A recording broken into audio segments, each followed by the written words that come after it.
All right, guys, so I'm gonna do a reading for like kind of everyone, both victims and potential key players involved. So I'm gonna do a reading on each person involved in the Idaho 4. I think that's how I'm gonna break it down. So I'm gonna start with Xana Kernodle.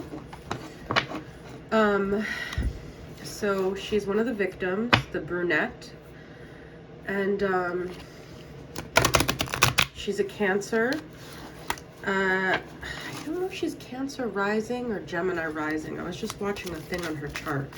Anyways, I was being called to tap into her energy. So, you know, Xana had her dad change the locks on her door, like on her bedroom door, I think like a week prior to the events happening. I don't know what triggered her to do that. I don't know if there was an incident. There was also talk that she got into a fight with Ethan that night, and her dad was almost gonna like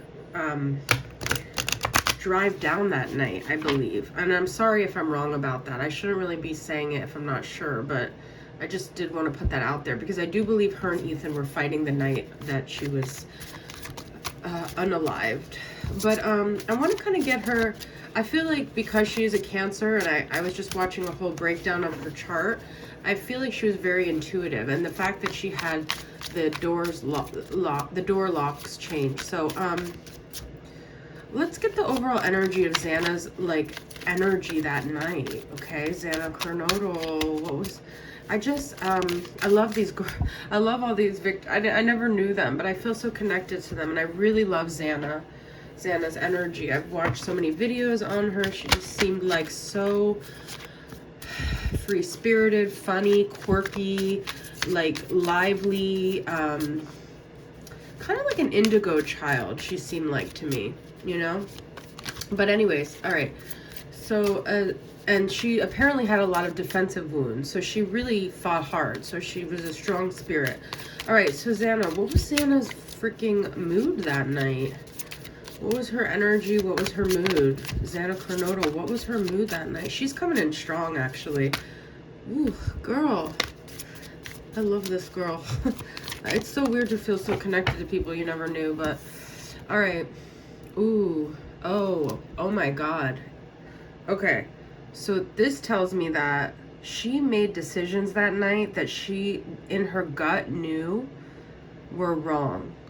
Like, she made a bad judgment call. Also, to me, this could be that she was under the influence, so her judgment wasn't completely clear. I also feel like she felt karma that night. Like,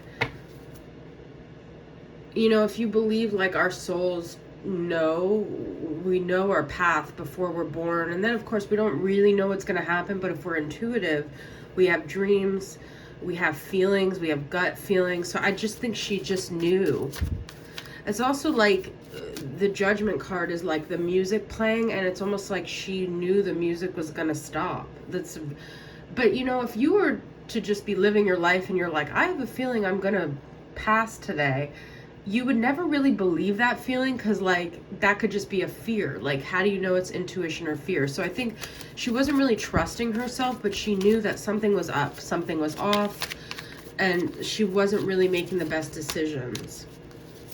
Yeah, my third eye is actually going off. So she felt like a little wonky in her third eye, even though she had a really strong third eye. She had a fight. She wasn't getting along with people. Oh, you guys, I wasn't expecting this. You know, I've had my own thoughts about Dylan and Bethany not calling the cops, but that wasn't even on my brain actually as I was doing this. I'm just not tuned into that. But then this comes up, and this is like not happy with the people around her, not celebrating, not feeling connected. I know that she did go to the frat house that night, and there's a lot of theories and people that believe that like this was like a setup with the frat. I don't know. I'm not gonna like do anything through the lens of that. I'm just gonna say that with this Three of Cups reversed, that she wasn't feeling the love, and she could have actually drank to the point where she wasn't feeling happy anymore. You know, when you drink a lot and then you start to get kind of like angry or bitter. She wasn't in a good mood. She wasn't in a good mood. And I'm kind of tapping into her before this happened, before the incident. We're going to get, you know what, I really should kind of break it down by the hour. I did see another tarot reader do that, so I don't really want to cop their style, but this is just the overall energy of that night. This is kind of like what I'm feeling like around 9-10 p.m. that night. You know, she maybe felt like she was taking she was foolish about something. Like, that's twice. And she also felt like maybe she was taking unnecessary risks. Maybe she didn't lock her door and it felt wrong to her. What is this Fool reversed about? It's Aquarius energy. Maybe she told someone something. I don't know. Maybe she shared something. Something didn't sit right with her. Well, this could be Ethan. Well, Ethan and her weren't getting along. Maybe she said something to him. Okay, so pardon me, guys, because I am so sleep deprived right now. I probably shouldn't even be doing a reading. I was just called to do this. What I'm getting is that she said something to Ethan and he got really upset. He was really upset with, they were fighting that night. I mean, I already knew that, but I'm actually really tapping into the energy. They were both a little bit like emotionally unstable that night. She was like erratic with something she said, I feel, and he was like very ticked off, okay? How were they when they like were in the home after they were out that night? Like, what was going on in the home? Ooh. Oh my God. Okay. So, what is this devil about? This is a dark feeling. And actually this kind of feels like she felt like she was being watched. Like, did someone follow her home? She could, you know, unfortunately, I don't know if anything would have changed had she not drank, if she drank. I don't even know if they said in her autopsy if she had alcohol or whatever. But she may have had a better shot at like more clarity. She did not have a lot of clarity that night. She was very foggy in her thinking because of maybe drinking. There was a lot of fogginess. It could have been a very strong Neptune influence that night. This is the Neptune card. And you know, this is really weird, but I almost feel like her soul, like she was so intuitive that she started really thinking about her life that night. Like, maybe she didn't know it was going to be over, but she started really thinking about, like, have I lived the life I want? Have I invested my time in the things I want? Have I done what I want? Like, she was actually having a life review that night, unbeknownst to her really why, but did she know? I'm gonna have to do a continuation of this reading because there's a lot here. Did she feel like something was gonna, like, bad was gonna happen?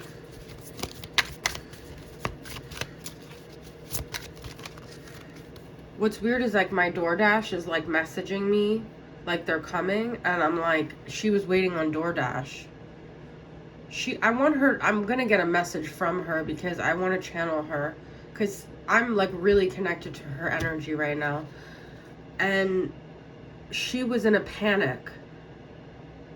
I don't even think this was when it happened. I mean, obviously when it happened she was, but she was very scared before it even happened. She was thinking about her family. She was really wishing maybe, I know she had a sister, she could talk to her family. And you know what, her dad I think was supposed to go. She was holding on to her, she's a Cancer, guys. So now I don't know if this is like her friends that are like her family that she lives with. She wanted to talk to her family.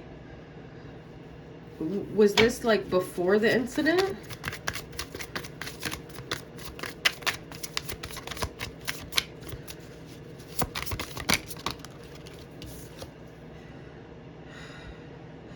She wanted comfort from her family at that point. It's weird. I think she was in a panic. Okay, so I'm also thinking this is maybe while this was happening as well. But I also think she was maybe in a panic, but there was a calm that came over her in a weird way. At some point that she knew, she surrendered and she knew that everything was going to be okay. She still had like hope in her soul. I think there was some regret of some things, but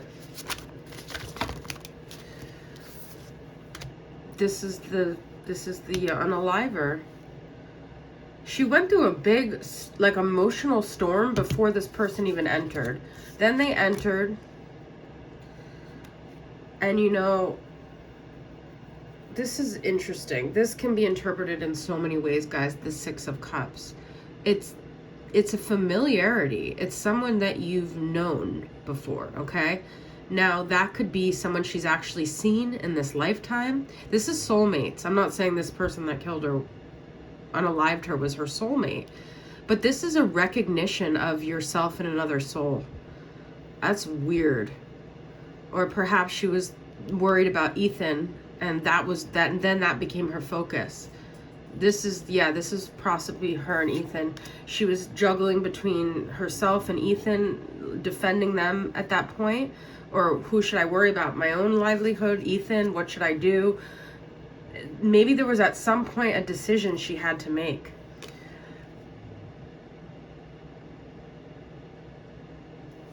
This is really weird, guys.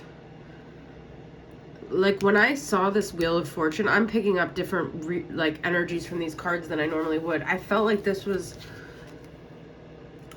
I hate to say this, and I don't mean to sound callous, because I have cried over these people a lot, but this was like when her heart stopped. Something changed. I guess this is the change from life to the afterlife. I don't know. It was like her heart stopped. That's the feeling I get when I got the Wheel of Fortune. And then, but there was tears and there was grief here. So I don't know if this was like she witnessed Ethan or he witnessed her. This is someone regretting. I always felt like, I don't know if it was like I saw it in a reading or I picked it up in mine, that like after she passed, she had a lot of like, it was hard for her to accept that she passed. Like, she had a lot of regret.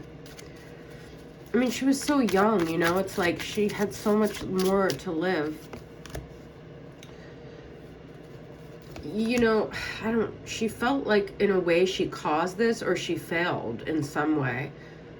Yeah, I feel like she felt like she was responsible and she failed.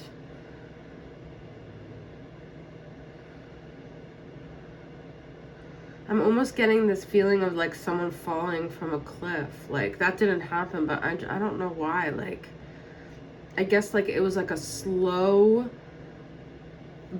burnout where she, well, I guess because the tower is like falling from the tower, but it's like she had a lot of time, unfortunately, to think about things as her heart was stopping. I hate to say that. I didn't even want to go there with this reading. That's not, I mean, I really want to get to the bottom of like who the players are. This is just skimming the surface. So I'm gonna stop there because I'm exhausted, but let me know what you guys think, and I'm gonna do a part 2 with Xana, and then we're gonna move on to another one. Okay, this is a stalker right here. You know, because she had her locks fixed a week prior to this, I think there was a feeling she knew there was someone not safe around her, and she feels like there's more she could have done. But it's very like back and forth, because in a way I think she knew her soul chose this contract, but there was also so much regret. There was also like a peace that came over her as well. So she went through literally like the 5 stages of grief in these hours while this happened. I don't know. I'm gonna stop there, guys. It's a heavy topic, and we'll move on next time. Let me know how you guys feel about the reading. I'll see you guys soon. Bye.